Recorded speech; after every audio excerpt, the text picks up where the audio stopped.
Alrighty, gang. The game is just finishing up here. Oregon looks like they're just kind of running the clock out as well. 15 seconds to go. Yeah, complete and total destruction by Ohio State. We're happy about that. We like that for Buckeye Nation. I feel kind of bad for Oregon fans just because, a talking point I had written down in my notes that I do want to get into is, did Oregon get kind of screwed by the playoff format? I think there's a real case to be made. And I'm not saying they got screwed because they played Ohio State. I'm just saying, when you look at, they beat Penn State, they beat Ohio State in the regular season, they went undefeated, they won the Big Ten, which there's an argument to be made that's the best conference in all of college football.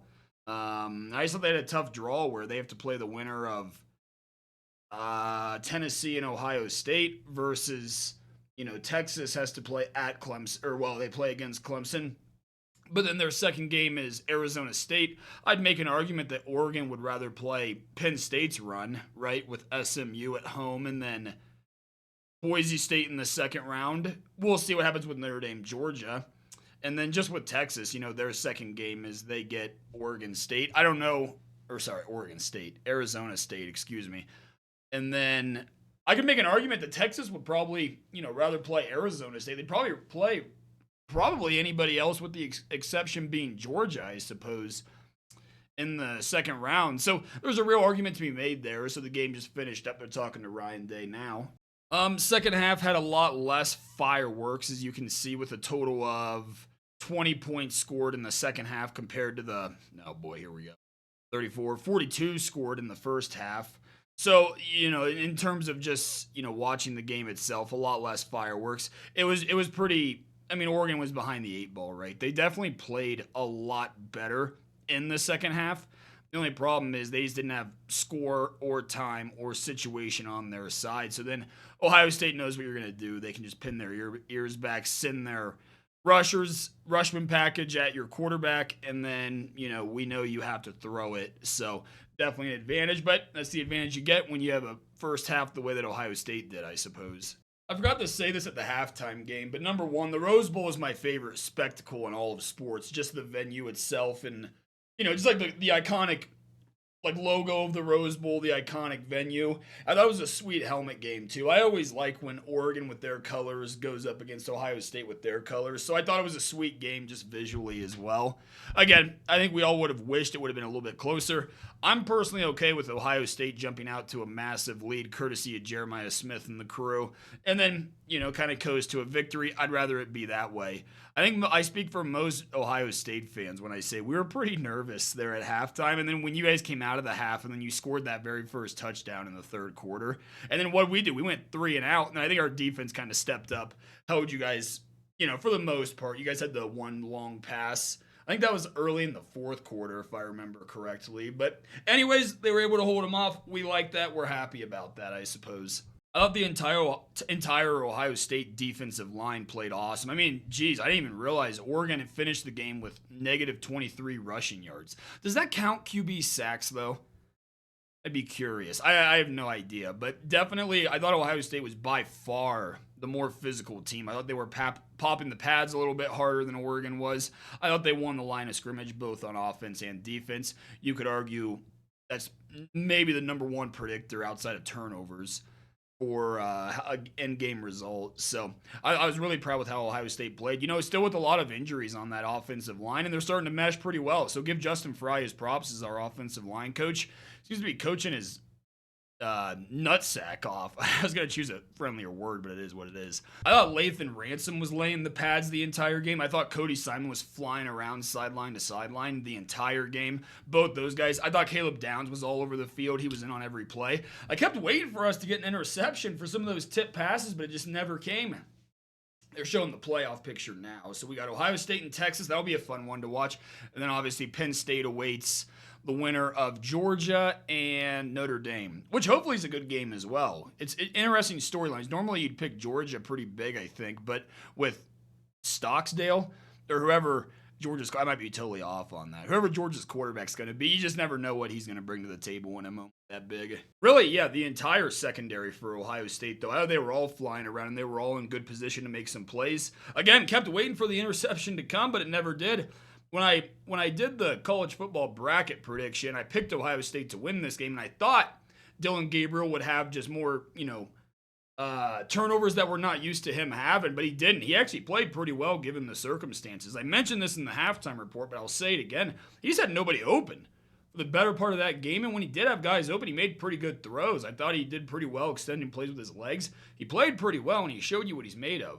I think Jim Knowles just schemed him up, to be perfectly honest. I think Jim Knowles had a wonderful game plan. I think Chip Kelly and Ryan Day on offense had a wonderful game plan. They were ready with some of those crossing routes, some of those outside zone runs and everything. So, yeah, I very pleased with how the game went. I hope we can keep it going against Texas because that'll be another big game. What's cool is that Ohio State has an opportunity, and I guess the Big Ten has an opportunity, less with Penn State, but you never know if Penn State goes up against Georgia. But Ohio State could play the third, second, and first best teams at the end of the year in the SEC, assuming with Tennessee first, then Texas, and then potentially Georgia at the end, which would probably be my favorite to come out of that side of the bracket. So that'll be fun to watch, and that'll be cool to see. And that'll be big for bragging rights for Ohio State fans, and I guess Big Ten fans in general. I do feel like the one benefit Ohio State has had in the first two games is injuries to the starting running backs, right? Because Jordan James was out, and then it's not Samson, is it? I think it's Samson for Tennessee. He was out as well for whatever reason. I don't even know, and I kind of missed the start of the game, and I think I don't know. I think I was on the phone at the time, but I kind of missed. Did Jordan James? He started, right? Then he ended up getting hurt, and then I think it was like the start of the 10 minutes to go in the second quarter, he went out of the game, and then also the wide receiver Stewart for Oregon missed the game as well. So again, not sure there, but it definitely hurts them. Oh yeah, they got Lathan Ransom up on the top of the screen there. G. Scott up there. I'm just happy for our seniors, and I'm happy for the guys that came back. We'll go through a little bit more of the game analysis, is kind of how it went and everything, but if you watched it, you kind of know what the stories are. And we'll read through some of the tweets.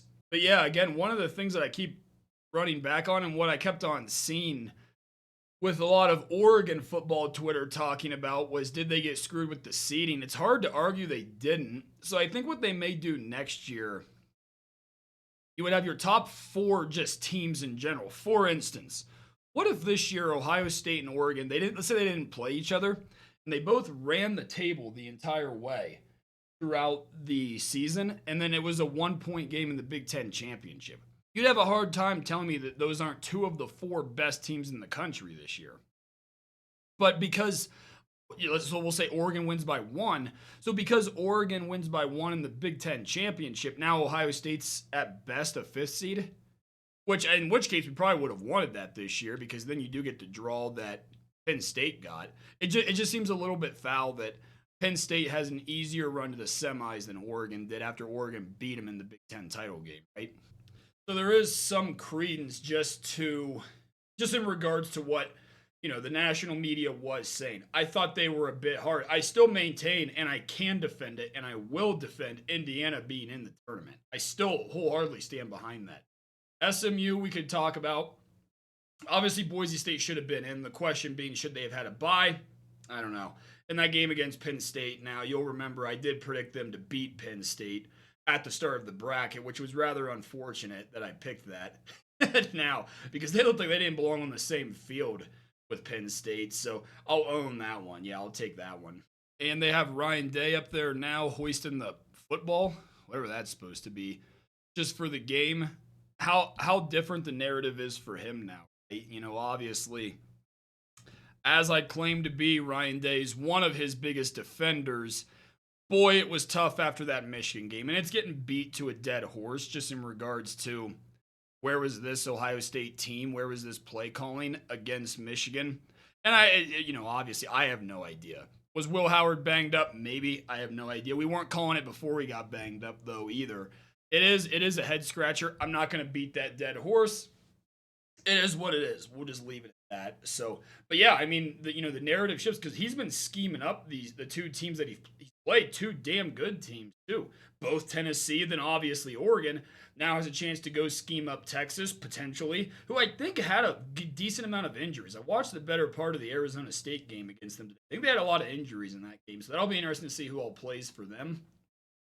But then has a chance just to kind of make a run throughout the playoff rest of the way, a natty fixes all. I think if you asked most fans, would you rather beat your rival but not win the natty, or vice versa? I think most would say, as much as it pains me to admit it, I'd rather lose to my rival and then go on to win the natty. Now, obviously, we're still 2 games. Well, we're 1 game away from even playing in it, so we won't go that far. But yeah, I'm excited for the Texas game. Another cool helmet game, 2 big brands, 2 iconic brands. I don't even know where they play, to be honest. I'll have to look that up. But that'll be a fun one, too. And I'm excited to see what that one's all about. So, and again, it just kind of keeps building the storyline that is Ohio State versus Tennessee, Ohio State versus Texas, then Ohio State versus potentially Georgia. We'll see how the game again goes against Notre Dame, and then Texas. But that'll be fun. That'll be fun. So my national title, while I was wrong, I picked Arizona State to beat Texas, and I picked Boise State to beat Penn State.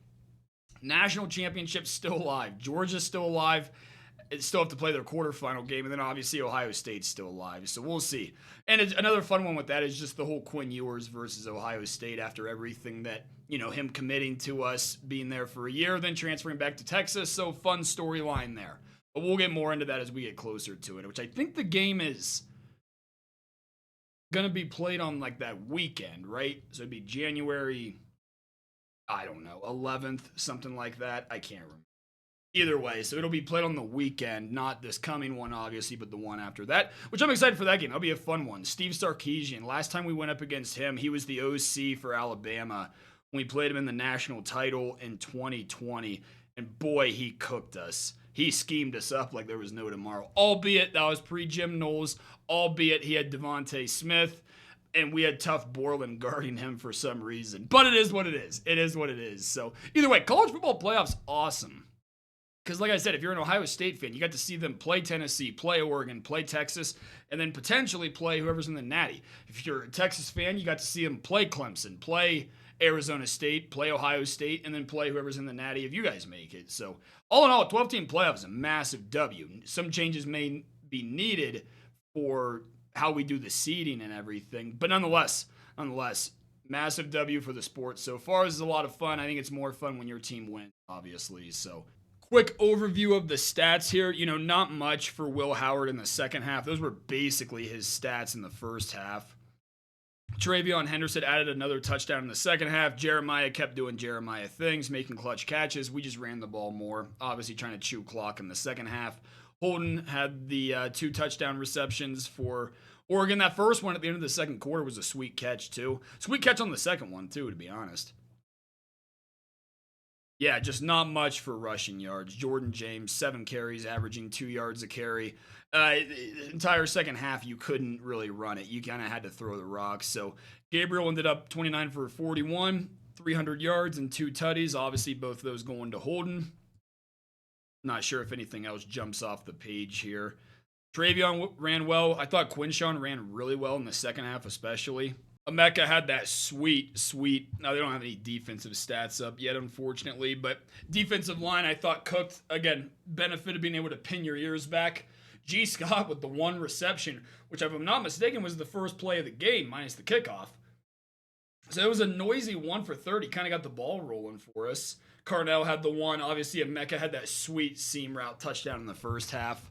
For Oregon, we kind of talked about it. I don't even remember Dante Moore getting into the game. I don't know if that was at the end. I obviously missed that at some point. Maybe when I was doing some of the prep for this. But yeah, Holden played really well. And then obviously Ferguson, Mr. Reliable at the tight end position, he played well. Other than that, tough game for Oregon. And just really, really proud of the Buckeyes because, that's a team that took a lot of hate, took a lot of heat for that loss to Michigan, kind of rightfully so. That was a horrible game. That was one that I put more on the coaches, but time of possession, pretty even. No turnovers for either team. So one thing as we get into some of the tweets, and I bookmarked a bunch of them, we can kind of scroll through them. Obviously, Josh Pate, who I'm a massive fan of, picked Oregon to win the game, which wasn't a crazy prediction by any stretch of the imagination. But, obviously telling everyone to get off his 6. Portnoy doing Portnoy things, trolling. But if you're a Michigan fan, you get that right. You're allowed to. Skip Bayless made the point. Congratulations to Michigan. You officially launched Ohio State, which is semi-true. It's been a whole entire different team since the Michigan game, which I'm bitter about for the Michigan loss, but I'm very happy right now that we've won 2 playoff games and we're still alive. So, and then, yeah, you just had a lot of Ohio State fans kind of holding their breath thinking, oh no, here comes the avalanche. Are we going to give up the biggest, we're going to blow the biggest lead in Rose Bowl history, right? So, but they were able to hang on and they played pretty well. A lot of people gassing up, when Ohio State does look like that, and it is kind of bombs over Baghdad, and it is kind of belt to ass the way that it was in the first half. A lot of people just gassing up Jeremiah Smith, gassing up Ohio State and the football team. Zach Smith always talks about cocaine and Adderall, Ryan Day, which that is a different breed when he's fired up and he's, in full attack mode, which is fun to watch. Brandon Walker following up with Skip Bayless saying Michigan fucked it up for everybody.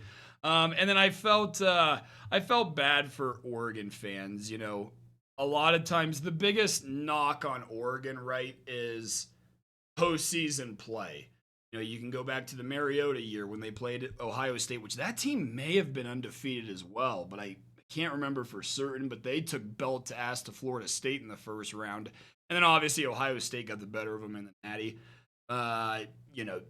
Different Oregon fans, so yeah, still some disappointment right here. And then obviously go Ducks getting after the College Football Playoff Committee, which I think there's a point to be made there. I really do. You can't tell me that. I mean, if Oregon was given the option to swap spots, even after beating Penn State, to swap them spots in the playoff to start with SMU and then move on to Boise State, who had the bye, Oregon may have taken it, all things considered, right? And then one thing I did want to talk about was a lot of these that I bookmarked was what a lot of Ohio State Twitter was talking about, which is the lack of holding calls. Cardell was not happy about it, talking about Jack Sawyer getting held on almost every single play. Oh, and then that was the other point. It was just Ohio State, which I thought Reddit CFB made a good point. Ohio State would have been excluded in the 4-team playoff, and that's true. And that's true. We just took out the number 1 team, which is just another reason why I think the 12-team playoff is so favorable. And it's just awesome. And again, I'm obviously biased because the Buckeyes are playing pretty well right now, which definitely helps, how much fun I'm having watching it. James Yoder, the best troll on Twitter. Got to give the Michigan fan his props when he deserves it. Ohio State has 1 touchdown pass over 30 yards versus Michigan in the last 4 meetings. Oregon has given up 2 40-yard plus touchdowns before halfway through the first quarter. Disappointing if you're an Oregon fan. And it's just crazy the difference of the teams. It's 2 different teams. You wouldn't believe they're the same roster if you looked at the game against Michigan versus how we played against Tennessee and how we played against Oregon in this one. Obviously, just a sweet picture showing the spectacle that is the road, which is just so awesome. Obviously, we get a nice shot of Ohio State's side there. So we see a lot of scarlet on this one. With the mountains in the backdrop, it's my favorite sporting event to watch, even if it's not Ohio State playing it. I think everything about it is so cool. And it was just a cool helmet game. Again, I think the colors clash well. It was cool to see. It was cool. Taraja getting in there on everybody. Where's all the OSU sucks and fire Ryan Day folk at? Yeah, I mean, they're quiet right now. And then obviously Oregon fans just talking about it. I'll kind of scroll through the rest of these. It's a lot of Barstool Ducks letting everyone know that their marching band was killing it, though. So yeah, it's a lot of Michigan fans just talking their shit because they beat us, rightfully so. They did. Still burns me alive to even talk about. Then just a lot of Ohio State fans talking about the different holdings. So Jeremiah Smith, nice little Ronaldo celebration. I'll get you guys out of here in a second. And again, I thought Lathan Ramson, who I think I shouted out earlier, but I thought Ramson was flying around as well. We'll show that one again because I think I talked through it and we missed it with the sound. But yeah, he was a madman. He was playing like a man possessed. Just flying in like a silver bullet and just popping the pads, which I thought a lot of those guys did. I was so pleased with how our defense played. So RJ Young gassing Ohio State up. No awards, no problem. Jeremiah Smith doing Jeremiah Smith things. Belt to ass, Ohio State, Oregon. And then obviously talking about all the rosters. So Oregon fans trying to stop Jeremiah Smith. You get the idea. Unfortunate for Oregon fans. I do feel for them. Just because I said the same thing for Tennessee fans, and I mean it, it's a big moment. It's a big deal for Oregon fans. They had an awesome season this year. They were pumped, ready to root on the team and everything. I thought there was one that I saved. Oh, here it is, where they got an Oregon fan to toss on the scarlet and gray gear, which I thought was funny, and we'll end our video with this one. So, all in all, great win by Ohio State. I'm super happy for Ryan Day, super happy for all the guys that came back, super happy for Buckeye Nation. Oregon, congrats on a great season. You guys did have a wonderful year. You still won the Big Ten. You still run the Big Ten as far as I'm concerned right now. Obviously, she's pissed, by the way. She does not want him to at Ohio State sweatshirt. But he does it. I don't know if he had a bet during this game or what happened, but she is not happy that he's doing it. So he might be single before he even gets home today.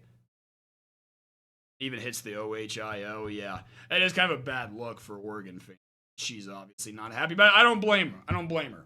I would have disowned that guy just the same. So, all in all, yeah, great game for Ohio State. Let me know your thoughts. Did you think the holding penalties were that bad? Did you think Oregon got screwed over by the College Football Playoff Committee with the seeding and rankings and then their path to the championship that they drew? So, all in all, like I said, great win for Ohio State. We're happy. Survive and advance. We survived twice now. We've advanced twice now. On to Texas. And yeah, let me know your thoughts with the matchup looming against the Longhorns as well. That should be another good one. So I'm excited for that as well. Buckeye Nation, it's been real. Great win. We'll keep it going here in about a week and a half or something like that. So, all right, y'all. Have a good rest of your night. Be safe. Later.